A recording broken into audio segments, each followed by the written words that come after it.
भगवान बुद्ध कहते हैं, अगर आप ज्यादा सोचते हो तो ये कहानी जरूर सुने। ज्यादा सोचने से हमारा क्या नुकसान हो सकता है? जो लोग ज्यादा सोचते रहते हैं वह लोग इस कहानी को जरूर सुने और साथ में इस वीडियो को लाइक करके कमेंट में नमो बुद्धाय अवश्य लिखें। एक बार चीन के एक हिस्से में एक बहुत बड़ा मठ था जहां लगभग 500 भिक्षु रहते थे। वह सभी अपने गुरु के मार्गदर्शन में खुद को जानने का अभ्यास कर रहे थे। एक दिन एक लड़का उस मठ में शिष्य बनने के लिए आया। उसने मास्टर से कहा, मास्टर, मैं खुद को जानना चाहता हूं। मैं सच की तलाश कर रहा हूं। मैं पता लगाना चाहता हूं कि सच क्या है। मास्टर ने उस तरफ देखा और कहा कि अगर तुम सच जानना चाहते हो तो तुम्हें अपना पूरा जीवन दांव पर लगाना होगा। सच को जानने में तुम्हारा पूरा जीवन लग सकता है और फिर भी इस बात की कोई गारंटी नहीं है कि इस जीवन काल में तुम्हें सच का पता लगेगा या नहीं। क्या तुम इसके लिए तैयार हो? शिष्य ने कहा, मास्टर, मैं यहां पीछे मुड़ने के लिए नहीं आया। मैं इसके लिए तैयार हूं। गुरु ने कहा, अगर ऐसा है तो एक काम करो, इस मठ में 500 भिक्षु है। तुम उनके लिए चावल कूटने का काम करो। बस सुबह से शाम तक चावल को कूटते रहो। जब तुम थक चाहो तो सोने चले जाओ।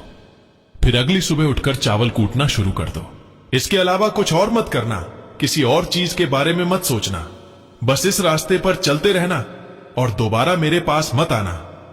जरूरत पड़ने पर मैं खुद तुम्हारे पास आऊंगा। उस लड़के ने गुरु के आदेश का पालन करते हुए चावल कूटना शुरू कर दिया। उस मठ में 500 शिष्य थे। उन सभी को समय समय पर भोजन की आवश्यकता पड़ती थी, इसलिए वह सुबह बहुत जल्दी उठ जाता था और देर रात तक चावल कूटते रहता था। जब वह थक जाता तो उसी कमरे में सो जाता जहां चावल कूटता था। वह किसी से बात नहीं करता था और ना ही कोई इसके पास बात करने आता था। कुछ महीनों तक चावल कूटते हुए वो उसके मन में पुराने विचार आते रहे, लेकिन जब उन विचारों को कोई नया विषय नहीं मिला तो वह अपने आप ही मिट गए। धीरे धीरे उसके मन में विचार कम होने लगे। कुछ सालों के बाद तो वो अपना नाम तक भूल गया। वो हमेशा चुप रहता और विचारहीन अवस्था में बस चावल कूटते रहता। उसने ना तो कभी ध्यान किया था और ना ही कभी कोई शस्त्र पढ़ा था। मठ बाकी शिष्य उसे मूर्ख समझते थे। ऐसा करते हुए 12 साल बीत गए। 12 साल बाद एक दिन मास्टर ने घोषणा की, जब मेरा आखिरी समय आ रहा है और मुझे अपना उत्तराधिकारी चुनना है जो मेरे बाद इस मठ का मुखिया होगा, इसलिए मेरा कोई भी शिष्य जिसे लगता है कि उसे आत्म साक्षात्कार हो गया है और उसने खुद को जान लिया है, वो रात को मेरे दरवाजे के पास आकर इस दीवार पर कुछ पंक्तियां लिखे जिसमें उसकी जिंदगी का सारा अनुभव समाया हो। कई शिष्यों ने ऐसा करने के बारे में सोचा। मठ के प्रमुख शिष्यों में से एक ने वहां जाकर कुछ पंक्तियां लिखीं। उसे बौद्ध धर्म ग्रंथों का बहुत ज्ञान था। सभी शिष्यों को लगता था कि वह इस मठ का उत्तराधिकारी बन सकता है। उसने लिखा था कि मन एक दर्पण की तरह है जिस पर विचारों और इच्छाओं की धूल जमा हो जाती है। इस धूल को हटाने के लिए ही ध्यान है जिसकी दूर हट जाती है और मन का दर्पण साफ हो जाता है। वह मोक्ष को प्राप्त कर लेता है। अगली सुबह जब मास्टर उठे और इन पंक्तियों को देखा तो उन्हें बहुत गुस्सा आया और उन्होंने कहा कि किस बेवकूफ ने यह सब कचरा मेरी दीवार पर लिखा है। वो शिष्य जिसने ये लिखा था वो चुप रहा। हालांकि उसने जो पंक्तियां लिखी थीं वह ज्ञान से भरी थी, लेकिन यह सब किताबी ज्ञान था। कोशिश से बहुत चालाक था। उसने पंक्तियां लिखी लेकिन नीचे अपने हस्ताक्षर नहीं किए, क्योंकि वह स्वयं इसके बारे में निश्चित नहीं था कि यह सही है या नहीं, क्योंकि उसे आत्म साक्षात्कार नहीं हुआ था। गुरु ने इन पंक्तियों को पूरी तरह से खारिज कर दी।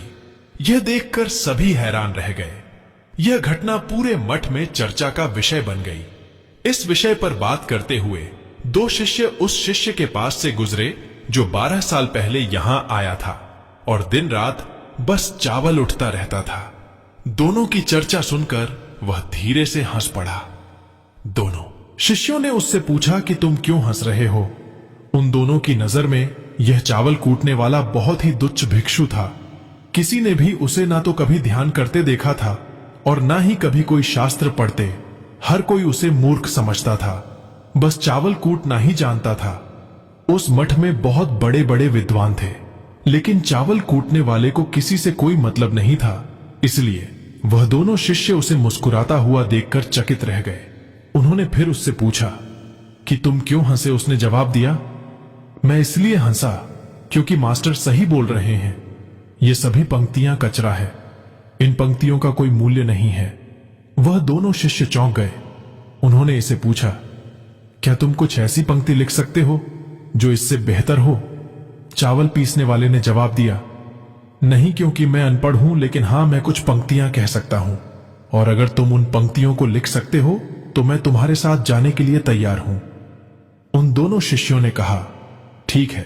वो मास्टर के कमरे के पास गए और चावल कूटने वाले ने कुछ पंक्तियां बोला और दूसरे शिक्षण है उसे दीवार पर लिख दिया और उन पंक्तियों के नीचे लिख दिया। चावल कूटने वाला, उन्हें लगा कि मास्टर इस पर भी गुस्सा करेंगे। जो पंक्तियां उसने लिखने के लिए कहा था वह बहुत अद्भुत था। पंक्तियां थी, मन तो बस एक भ्रम है ना, तो मन है, और ना ही मन का कोई दर्पण है, और जब मन ही नहीं है तो धूल कहा। ठहरेगी जो यह जानता है वह सच को जान गया है। जब गुरु ने इन पंक्तियों को देखा तो वह आधी रात को उठे और चावल कूटने वाले के पास गए। वह सो रहा था। मास्टर ने उसे जगाया और कहा कि यह लो, मेरे वस्त्र ले लो, आज से तुम मेरे उत्तराधिकारी। लेकिन अभी इस मठ को छोड़कर दूर चले जाओ, क्योंकि इस मठ में बहुत सारे विद्वान हैं जो खुद को तुमसे श्रेष्ठ मानते, वह तुम्हें मार देंगे, क्योंकि वह इस बात को बर्दाश्त नहीं कर सकते कि एक साधारण सा चावल कूटने वाला उनसे ज्यादा विद्वान निकला। तुम्हें वह सारा ज्ञान हो गया है जो मुझे है, और तुम्हें या केवल चावल कुत्ते कुत्ते हुआ है। और मुझे पता है कि तुम जहां भी जाओगे लोग तुम्हारे पास आने लगेंगे, क्योंकि जब कोई फूल खिलता है तो उसकी महक हर तरफ फैलने लगती है। उसने अपने गुरु के पैर छुए और रात को ही वहां से चला गया।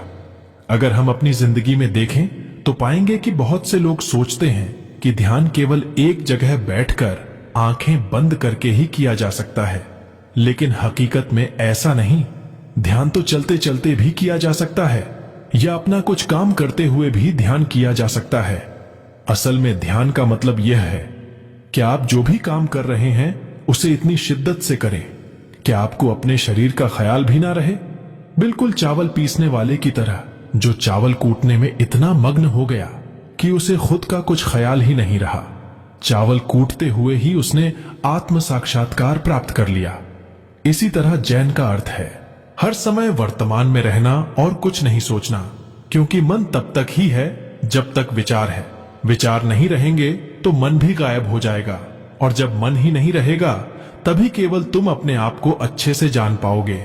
असल में हमें अपने वास्तविक स्वरूप को जानने के लिए कोई अन्य साधना करने की आवश्यकता नहीं है। हम जो कुछ भी कर रहे हैं बस उसमें हमें पूरी तरह से खो जाने की जरूरत है।